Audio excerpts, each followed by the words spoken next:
गरीब की मशहूर अमूल दूध की डेयरी। ला ला ला ला ला ला ला ला ला ला। अरे ये किसकी गाय हमारे खेतों में फसल खराब कर रही है? और है भी 3-3 गाय। कहाँ से आई होंगी ये गाय?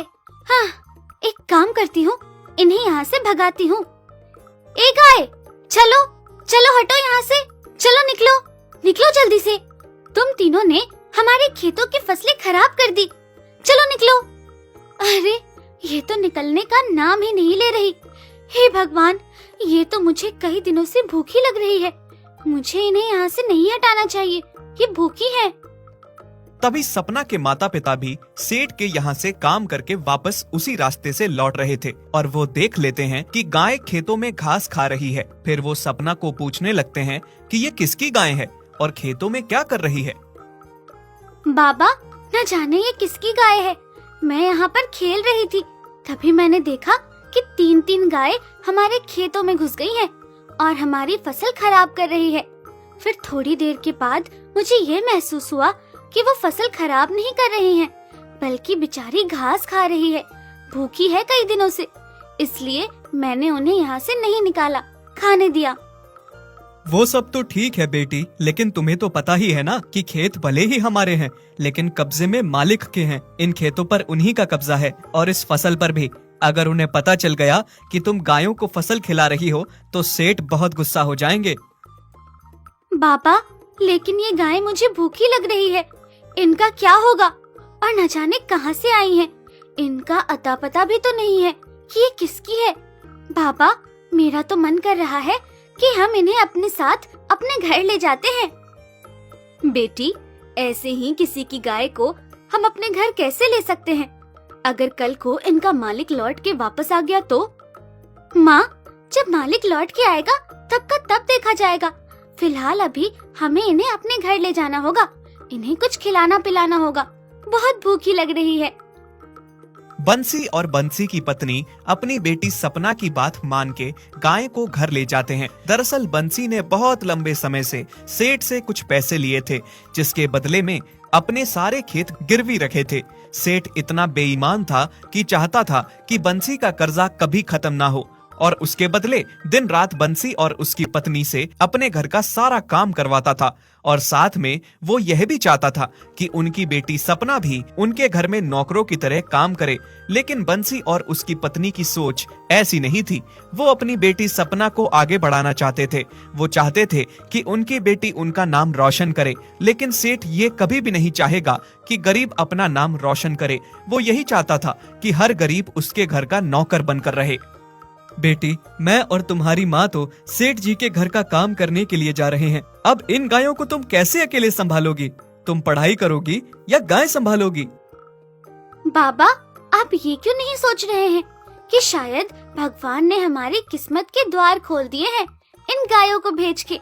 ये गाय कोई मामूली गाय नहीं है, दूध देने वाली गाय है। हमें सेठ के यहाँ काम करने की कोई जरूरत नहीं है। हम इन गायों की खूब सेवा करेंगे और फिर इनका दूध बेचकर ही सेठ के पैसे खत्म कर सकते हैं, अपने खेत वापस ले सकते हैं और अच्छी खुशहाल जिंदगी जी सकते हैं। 2 दिन से इनका कोई मालिक वापस नहीं आया। इसका मतलब ये गाय सीधा ऊपर वाले ने हमारे लिए ही भेजी है। हाँ बेटी, शायद तुम सही कहती हो। भगवान ने शायद यही सोच के हमारी गरीबी दूर करने के लिए गायों को भेजा है कि हमने सेठ के पास बहुत काम कर लिया, अब और नहीं। अब सेठ के जितने भी पैसे बचे हैं वो इन गायों के जरिए ही हम खत्म करेंगे। अब हमें सेठ जी के पास काम करने की कोई जरूरत नहीं है। हम इन गायों का दूध निकाल कर बेचेंगे। मैं आज ही जाकर सेठ जी को बता दूंगा कि मैं उनके यहाँ काम नहीं करने वाला। बंसी उसी दिन जाकर सेठ के साथ बात करता है। सेठ को सब बता देता है कि अब वो और उसकी पत्नी उसके घर में काम नहीं करेंगे। वो गाय रखेगा और उनका दूध बेचेगा। अपने परिवार को वो अच्छे और बेहतर जिंदगी देगा। साथ ही वो अपनी बेटी को अच्छे से पढ़ा लिखा कर कामयाब बनाएगा। क्या तू काम करना छोड़ देगा? तू पागल हो गया है? और ये अचानक से तेरे पास गाय कहां से आ गई? बेवकूफ, मैं तो तेरे ही बारे में सोच रहा था। तुझे और तेरी पत्नी को मैंने काम दिया और साथ में ही मैं तेरी बेटी को भी अपने घर में काम दे रहा था। लेकिन एहसान फरामोश, तू मेरे घर से काम छोड़कर जा रहा है। काम छोड़ेगा तो अपनी जमीन कैसे छुड़वाएगा? जो तूने मुझसे कर्ज ले रखा है वो वापस कैसे करेगा? सेठ जी, उस चीज की आप चिंता मत करिए। बहुत जल्द आपका कर्जा खत्म करके अपनी जमीन आपसे वापस ले लूंगा। मैं अपनी गायों की इतनी सेवा करूंगा कि वो मुझे दूध देंगी और वो दूध बेचकर जो कुछ पैसा आएगा उससे मैं आपका कर्जा खत्म कर दूंगा। तेरा दूध ले कौन रहा है? किसको तू अपना दूध बेचेगा? क्या सेठ जी, ऐसा क्यों कह रहे हो?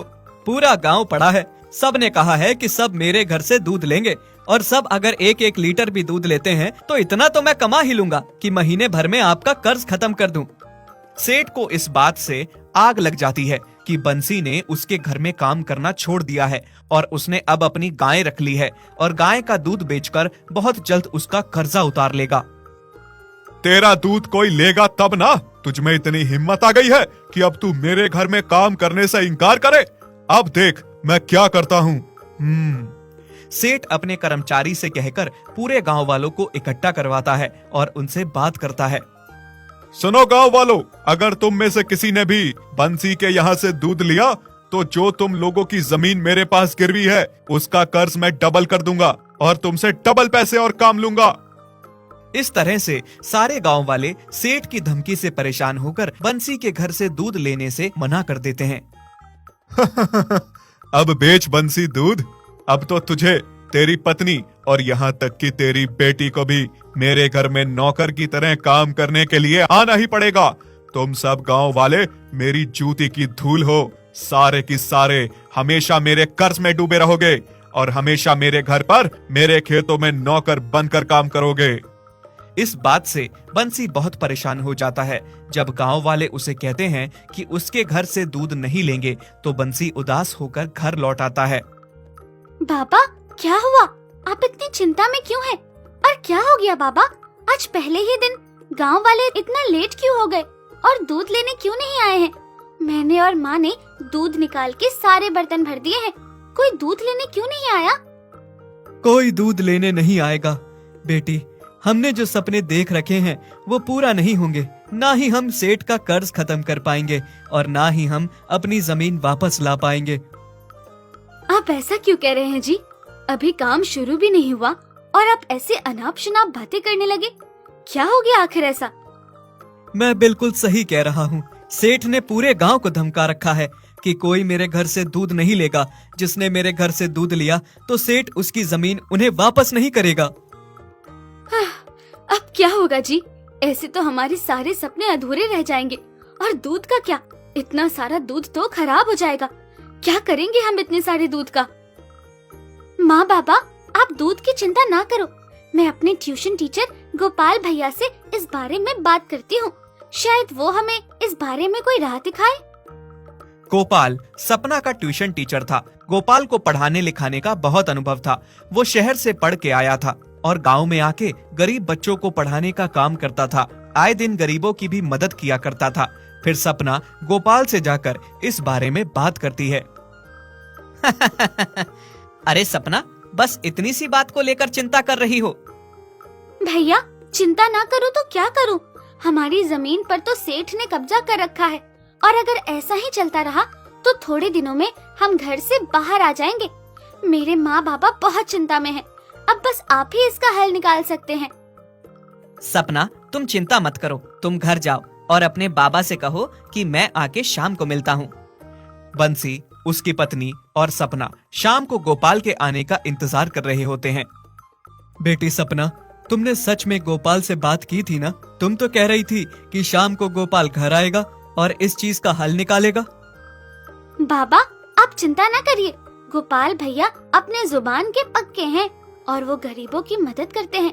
वो आते ही होंगे। अरे लीजिए, गोपाल भैया भी आ गए। काका, मैंने शहर में अपने मित्र से बात कर ली है। आपका सारा दूध शहर में बिक जाएगा। शहर में? गोपाल, लेकिन दूध लेकर शहर कौन जाएगा? शहर तो यहाँ से मीलों दूर है। अरे काका, आपको शहर जाने की कोई जरूरत नहीं है। मैंने बात कर ली है। वो लोग शहर से रोज गाड़ी भिजवा दिया करेंगे। आपको बस सुबह और शाम का दूध गाय से निकालकर इकट्ठा कर लेना है और वो लोग दूध गाड़ी में लाद कर ले जाएंगे। लेकिन उससे पहले आपको अपने दूध का कोई नाम रखना होगा। मैं चिंता में हूँ कि आपके दूध का नाम हो और हर जगह आपका दूध उसी नाम से जाना जाए। अगर आपका दूध शहर जा रहा है तो किसी नाम से बिके। आपके डेयरी के दूध को कोई नाम और पहचान मिले, तो पहले आप अपने दूध को कोई नाम दीजिए। नाम? लेकिन बेटा, मैं दूध को क्या नाम दे सकता हूँ? बाबा, हम अपने दूध का नाम अमूल रखते हैं। अमूल दूध की डेयरी। हाँ सपना, ये तुमने बहुत सही नाम रखा है और आज से आप लोगों के घर का दूध अमूल दूध के नाम से जाना जाएगा। बस फिर क्या था, गोपाल ने शहर में जहाँ बंसी के दूध की बात कर रखी थी, उन लोगों को बंसी के घर का दूध इतना अच्छा लगा कि रोज एक गाड़ी सुबह सुबह दूध लेने शहर से आने लगी और बंसी के घर का दूध ले जाया करती। जब सेठ को इस बारे में पता चलता है। अरे गोपाल, सुना है तूने बंसी के घर के दूध को बिकवाने की बात शहर में कर रखी है। कुछ ज्यादा ही भलाई का काम नहीं कर रहा है तू? अगर तू बंसी के दूध को शहर नहीं बिकवाएगा तो बदले में मैं तुझे मुंह मांगा इनाम दूंगा। बस तुझे बंसी के लिए कोई काम नहीं करना है। सेठ जी, मैं कोई भी काम किसी लालच के लिए नहीं करता। अगर मैं बंसी काका के लिए कुछ कर रहा हूँ तो उसके पीछे बस मेरा स्वभाव है और मुझे लोगों की मदद करना अच्छा लगता है। मैं किसी लालच में या किसी धन दौलत के लिए ये काम नहीं करता।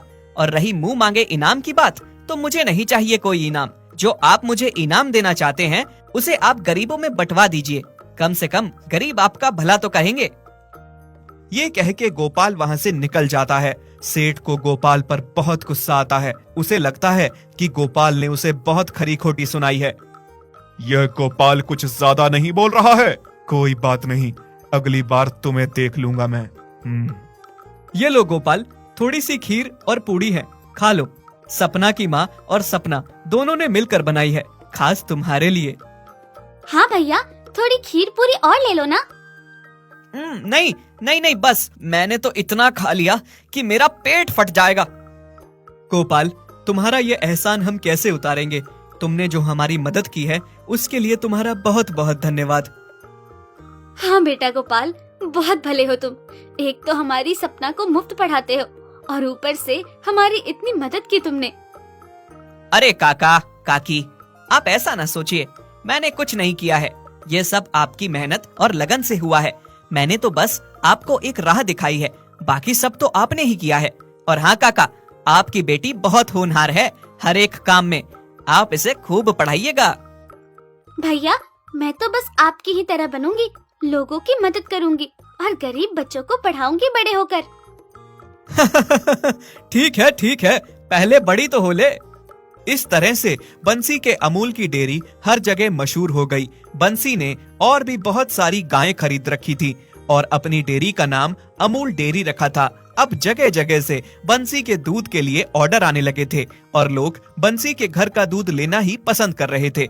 अब जो गांव वाले सेठ के डर से बंसी के घर का दूध लेने में इनकार कर रहे थे, वो भी बंसी से दूध ले रहे थे। इस तरह से बंसी बहुत बड़ा दूध का व्यापारी बन गया था। अगर आपको हमारी ये वीडियो अच्छी लगी तो प्लीज़ हमारे फेसबुक पेज को लाइक, शेयर, कमेंट और फॉलो ज़रूर करें।